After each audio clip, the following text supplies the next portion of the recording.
Hola, mi nombre es Aranza y hoy voy a estar hablando sobre mi ensayo crítico, tratar de explicarlo y un poco leyendo, la verdad. Mi ensayo habla sobre el capítulo 5 del libro de Introducción al Derecho según Maynes y el tema del capítulo son las fuentes formales del orden jurídico. Bueno, mi ensayo crítico se centra más en el concepto de las fuentes del derecho jurídico y me basé en algunas fuentes informativas, en artículos, en otras cosas para hacer mi ensayo. Y también, obviamente, puse de mi parte, puse algunos comentarios y algunas reseñas sobre el capítulo. Explicaré también un poco sobre el pensamiento jurídico, algo de lo que entendí, entonces aquí está. Voy a leer un poco y luego voy a tratar de explicarlo. Pues yo lo hice, entonces el concepto fuente es como una expresión que se basa más allá del derecho. Con esto me refiero a que tiene observaciones más extensas en toda la palabra. Las fuentes formales son basadas en hechos, o sea que estas fuentes pueden ser diferenciadas de acuerdo con su origen específico, origen por el que la doctrina clásica distingue fuentes reales, fuentes históricas y fuentes formales. Cuando hablamos de fuentes del derecho, nos referimos a todas aquellas reglas que integran el marco normativo, que imponen conductas positivas o negativas a los habitantes de un estado u país. O sea, aquello de donde el derecho surge o nace. Estas son las denominadas fuentes formales. Por fuente formal entendemos los procesos de creación de las normas jurídicas. Llamamos fuentes reales a los factores y elementos que determinan el contenido de tales formas. O sea, para mí en las fuentes formales tenemos que tener hechos y no es simplemente hablar por hablar. O sea, tiene que tener un porqué. Para mí esa fue mi explicación. Ahora, hablando sobre las fuentes históricas, en el libro nos dio como ejemplo los papiros, los periódicos, las inscripciones, libros, etc. Ya que estas encierran el texto de una ley o conjunto de leyes. En mi perspectiva, yo lo tomé que las fuentes históricas son como testimonios de filósofos, artistas, científicos, dependiendo del área, que nos dieron la base para poder seguir estudiando ese tema.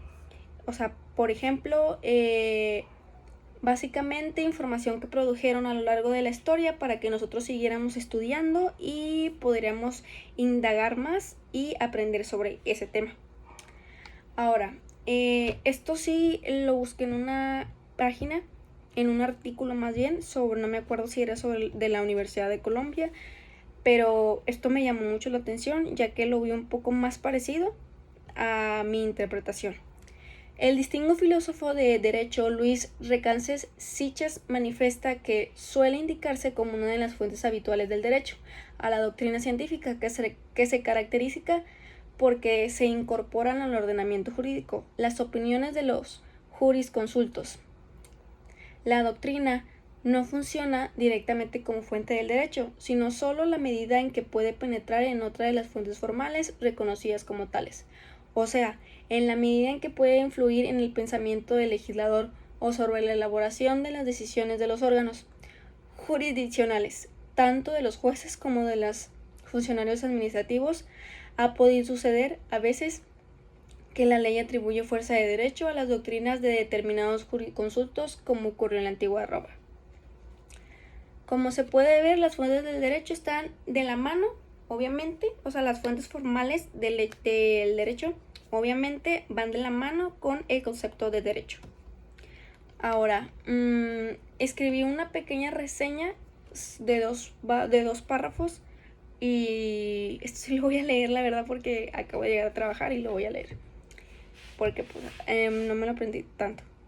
Dice, como hemos visto, como vimos más bien a lo largo de este ensayo, es importante recordar que las fuentes son los factores que determinan el contenido de las normas y la forma son los procesos de manifestación jurídica, lo que implica un proceso de manifestación de normas jurídicas, de acuerdo, en mi perspectiva, que son tres, que son las fuentes formales, las fuentes históricas, y aparte, tres fuentes formales en relación al derecho, las cuales son la legislación, la costumbre y la jurisprudencia. Esos factores son los que determinan la materia de los preceptos jurídicos y asumen carácter de los que se dice ser fuentes reales. Y de los tres factores, considero que la legislación es la más importante de las fuentes formales, ya que explica en qué consisten los diferentes momentos del proceso jurídico con sus 6 etapas: iniciativa, discusión, aprobación, sanción, publicación e iniciación, con el propósito de formar las leyes federales como el acuerdo de la Constitución de los Estados Unidos mexicanos. Gracias a ello, las fuentes del derecho prácticamente existen para que el concepto justicia, ley y orden tengan sentido y logre influir con la moral gracias a los códigos de conducta que se tienen. Eso sí fue de parte mía, de mi opinión, eso no lo saqué en ningún artículo y eso es todo. Eso fue sobre mi ensayo crítico y ya, gracias.